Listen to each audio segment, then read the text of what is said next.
So I'm responding to claim that Paul Ryan's budget plan is not a plausible solution to America's budget crisis. The speaker's claims were covered by unemployment, Medicare, and everything else. So my claim is that Paul Ryan's budget plan is a reasonable solution to the U.S. budget crisis. I will show this in the same order the claim of facts feature presented their speech. First, by unemployment, then by Medicare, and finally, everything else. So my first challenge response is the subject of unemployment. In the claim of facts speech, the speaker claimed that the Congressional Budget Office showed by prediction that in the long term, Paul Ryan's budget plan prediction of 3% unemployment would really be a 5 to 6% rate unemployment instead. But the Congressional Budget Office directly states they have not reviewed legislative language for the proposal. So this analysis does not represent a cost estimate for legislation, and this might implement the proposal. Rather, it is merely an assessment. So, furthermore, Paul Ryan could still potentially pull off a 3% unemployment rate by the year 2021. Also, the claim of facts feature explained how Paul Ryan wants to lower corporate tax rate from 35% to 25%. But the claim of facts feature shot this map down in regards to the website moveon.org.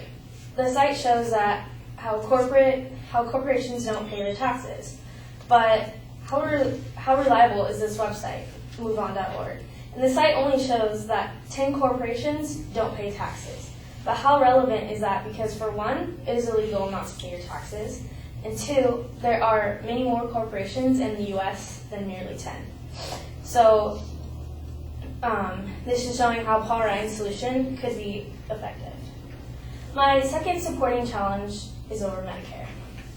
In the claim of fact speaker's speech, they discussed how senior citizens will be spending 60% of their income on health care from Paul Ryan's voucher program solution. But the Center for Economic and Policy Research by Dean Baker is really explaining how the program will be shifting costs from government to beneficiaries. And thus, no additional money will be added to the Medicare program.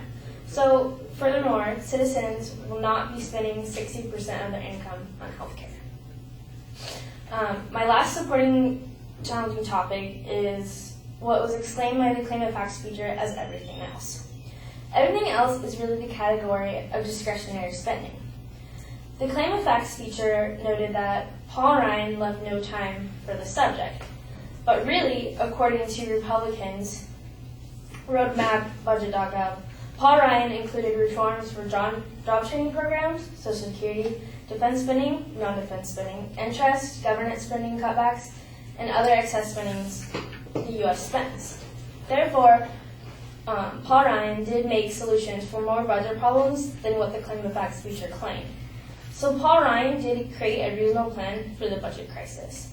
So to wrap it up, Paul Ryan discovered a plausible budget plan that will help lower unemployment, make positive changes to the healthcare programs, and decrease excess discriminatory spending in an appropriate manner.